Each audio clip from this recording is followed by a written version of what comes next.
Good morning India. दोस्तों नमस्कार। दोस्तों अगर आप चाहते हैं इससे भी इंटरेस्टिंग कहानियाँ सुनना तो आपको डिस्क्रिप्शन में और स्क्रीन पे एक नंबर शो हो रहा है, आप उस नंबर पे हमें व्हाट्सएप करके हमारा प्राइम मेंबरशिप में जुड़ सकते हैं। इसके लिए चार्जेस बस 150 रुपये है, जो कि 30 दिनों तक आपको हर रोज़ 2 कहानी और 100 रुपये में हर रोज एक कहानी मिलेगी पूरे 30 दिनों के लिए। अधिक जानकारी के लिए आप हमें व्हाट्सएप कर सकते हैं। अभी इस कहानी को शुरू करते हैं।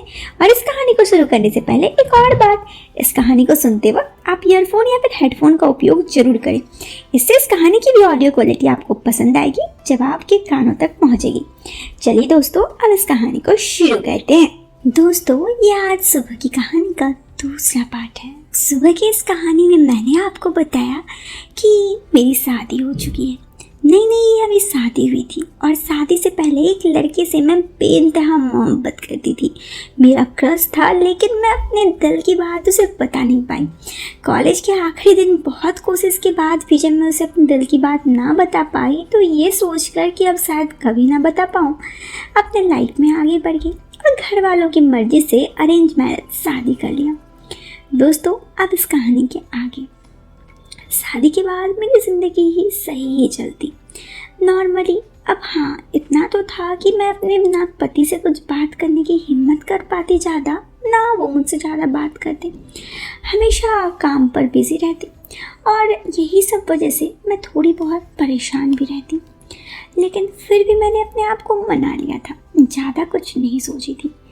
मैं अपने पति के साथ शहर में रहती थी, जहाँ पर मेरे पति एक प्राइवेट कंपनी में जॉब करते थे। जॉब की वजह से वो थोड़ा बहुत बिजी रहते और कभी कभी काम के सिलसिले पे महीने में 4 से 5 दिन बाहर रहते। ये सब बात मुझे पहले से पता थी। ऐसा नहीं था कि ये सब बातें मुझे पता नहीं थी, क्योंकि शादी से पहले ही मेरे पति ने इस बात का जिक्र किया था कि काम के सिलसिले में उन्हें हर महीने बाहर जाना पड़ता। तो पहले तो थोड़ा अकेले में अकेलापन काटता था, लेकिन फिर मुझे आदत हो गई। ऐसे ही करीब 1 साल बीत गया और 1 साल में मेरा रिश्ता बहुत ही ज़्यादा बदल गया। जैसे कि पहले जब मेरे पति इतवार के दिन छुट्टी पर होते थे तो वो मुझे कॉल करते या फिर बोलते कि चलो घूमने लेके जाता हूँ, और मुझसे घूमने भी लेके जाते। लेकिन जैसे ही ये दिन बीत गए, अब जब 1 महीने से लेकर 1 साल बीतने में मेरे पति मुझे ना ही कहीं बाहर घुमाने लेके जाते, ना ही मेरे साथ फ़ोन पर बातें करते और ना ही सामने से बातें करते। घर पर होते तो टीवी देखने लगते या फिर किसी दोस्त के साथ बाहर घूमने जाते। इतवार के दिन भी ये बोलकर कि मैं आज थक गया हूँ, दिन भर घर पे सोते रहते। इन सब चीज़ों ने मुझे ज़िंदगी में बहुत तोड़ के रख दिया था। मैंने कभी नहीं सोचा था कि 1 साल में मेरी ज़िंदगी इतनी बदल जाएगी। शादी में हर लड़की अपनी ज़िंदगी के बहुत सारे सपने देखती है। मेरी बेशक अरेंज मैरिज थी, लेकिन मैंने चाहा जो था, जो प्यार मेरे पति से, वो मुझे नहीं मिला, जिस वजह से मैं काफ़ी दुखी थी। ऐसा कभी नहीं होता कि मैं रोना नहीं चाहती, मैं हमेशा रोते रहती। फिर मैंने सोचा कि जब मेरे पति इतने बिजी हैं तो क्यों ना मैं भी अपने आप को थोड़ा बहुत बिजी कर लूँ और मैं भी अपने कुछ काम कर लूँ, जिस वजह से मुझे अकेलापन ना काटे, क्योंकि यहाँ पर तो मुझे अकेलापन में बहुत बुरा लगता है। यही सब कुछ सोचकर मैं ज़िंदगी में आगे बढ़ने की सोची और आगे बढ़ने का मैंने ठान भी लिया।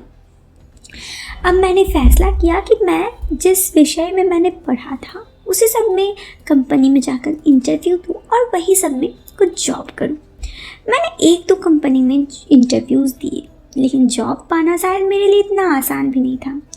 ग्रेजुएशन किया था मैंने कॉमर्स से, लेकिन इस टाइम पे बहुत कोई ग्रेजुएट तो हो चुका था पहले से, और जो इंसान ऐसे भी थे जो मुझे बस ये बोलकर छांट देते कि 3-4 साल आप 1-2 साल घर पे बैठ गई, इसीलिए। तो मैं इन सब से बहुत परेशान थी, लेकिन मैंने हार नहीं मानी और मैंने ना ही हार मानने की सोची। मैं बस ये सोची कि चलो कोई ना, मैं काम करती हूँ, क्यों ना मैं 2-4 जगह और इंटरव्यू देती हूँ। और फिर मैंने कुछ और इंटरव्यू दिया और कुछ इंटरव्यू देने के बाद मैंने एक जगह मुझे जॉब भी मिल गई। मैं उस दिन बहुत खुश थी। मेरे पति को इन सब चीज़ों से कोई दिक्कत नहीं थी कि मैं कहीं जॉब करूँ या फिर कुछ भी। तो ऐसे ही हुआ, मुझे जॉब मिल गया, मैं लाइफ में बहुत ज़्यादा खुश थी। फिर मैं जॉब में 1-2 दिन गई और फिर ऐसे ही 1 महीने बीत गए। अब इस 1 महीने बाद मेरी ज़िंदगी इस तरह से करवट लेगी, ये मैंने कभी नहीं सोचा था। आप भी सुनकर शायद हैरान हो जाओगे या फिर लगेगा आपको कि शायद फिल्मों की कहानी मैं बता रही हूँ, लेकिन मैं सच बोल रही हूँ, मेरे साथ कुछ ऐसा ही हुआ था। 1 महीने बाद मेरे मैनेजर के रूप में, मतलब सुपरवाइज़र के रूप में कंपनी में एक दूसरा शख्स आया।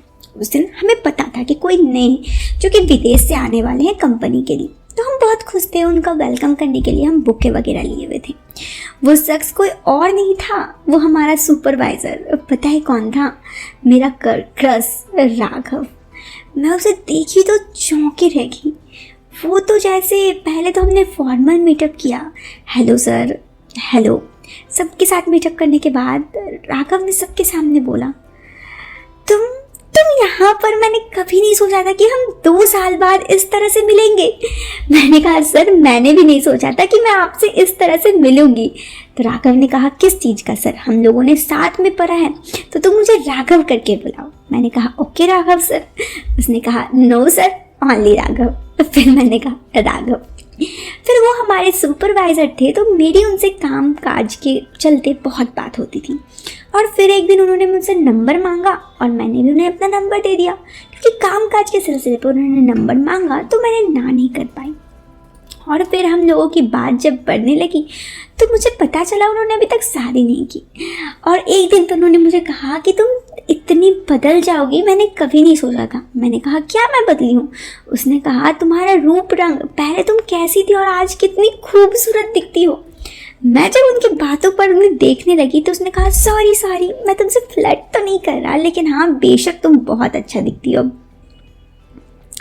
मैंने कहा थैंक यू। उन्होंने कहा तो और ज़िंदगी कैसे कट रही है? मैंने कहा सही। तो उन्होंने कहा और तुम अब मैरिड हो? मैंने कहा हाँ, मेरे पति यहीं पे एक मल्टीनेशनल कंपनी में जॉब करते हैं, घर पर मैं बोर होती हूँ तो मैंने सोचा कि जॉब कर लूँ। तो उसने कहा बेशक अच्छा सोचा, तभी तो हम मिले। फिर हम लोगों की धीरे धीरे व्हाट्सएप पर बातें होने लगी। व्हाट्सएप पर मेरे पति तो हमेशा रात में लेट आते थे, तो उनसे मेरी अक्सर बात होती, मतलब रात में करीब 10 बजे तक मेरी उनसे व्हाट्सएप पे बात होती। धीरे धीरे हम लोगों का मिलना जुलना बढ़ने लगा और एक इतवार को उन्होंने मुझसे पूछ ही लिया अंततः कि चले हम लोग रेस्टो एक बार। मैंने कहा रेस्टो क्यों? तो उसने कहा पुरानी यादों को ताज़ा करने। तुम भूल गई, पहले भी हम कॉलेज कैंटीन में बैठकर रेस्टो पे कितने कॉफ़ीज़ पी चुके हैं साथ में। तो मैंने कहा पर पहले हम दोस्त थे। तो उसने कहा अब हम दोस्त नहीं हैं। मैंने कहा पहले मेरा कुछ और था लाइफ, अभी कुछ और है। उसने कहा लेकिन दोस्ती तो ज़िंदगी भर के लिए होती है ना यार। वैसे भी मैं तुमसे बहुत दिनों से एक दिल की बात कहना चाहता था। मैं उस दिन बहुत ज़्यादा नर्वस थी, समझ में नहीं आ रहा था वो मेरा क्रश जिसे 2 साल बाद मैं मिली उससे मैं क्या ही कहूँ। फिर मैं उस दिन तैयार होकर वहाँ गई तो वो मेरा इंतज़ार कर रहा था। मैं वहाँ पे जाकर बोली हेलो। तो उसने पहले तो मुझे एक फ्लावर गिफ्ट किया। उसने कहा एक फ्लावर के लिए। मैं कही मुझे ना शर्म आ रही है। तो उसने कहा शर्माओ मत, अभी तो बात करनी बाकी है। तो मैंने कहा अच्छा बताओ क्यों बुलाया मुझे? अभी तो तुम मेरे सुपरवाइज़र नहीं हो तो मैं अच्छा से बात कर सकती हूँ। तो उसने कहा देखो 2 साल पहले जो गलती मैंने की है वो गलती मैं दोहराना नहीं चाहता। मुझे पता है तुम शादीशुदा हो, लेकिन 2 साल पहले तो मैं तुम्हें बहुत प्यार करता था, लेकिन ये बात तुम्हें बता नहीं पाया। दोस्तों वो सारी मेमोरीज मेरे दिमाग में फिर से आ गई 2 साल पहले की। राघव को मैं 2 साल से पसंद करती थी और उसका इस तरह कहना, मैं बस उसकी तरफ देख ही रही थी और देखते जा रही थी। बेशक आज ज़िंदगी में मैं वो 2 साल पहले जो चीज़ चाहती थी वो वापस आ गया था, लेकिन अब ज़िंदगी कुछ और था। मुझे क्या करना चाहिए? मैं बहुत परेशान हूँ। एक तरफ मेरा शादीशुदा ज़िंदगी जिसमें मैं खुश नहीं हूँ, दूसरी तरफ मेरा 2 साल पुराना मेरा क्रश, मेरा पहला प्यार। मैं क्या करूँ? आप बता सकते हो इस टाइम मुझे क्या करना चाहिए? तो आप अपने जवाब कमेंट बॉक्स पे ज़रूर दें। दोस्तों अगर आपको ये वीडियो पसंद आई है तो आप इस वीडियो को लाइक कर सकते हैं। मैं मिलती हूँ फिर एक नए वीडियो में, इंतज़ार करूँगी आपका कमेंट का। तब तक के लिए बाय, टेक केयर।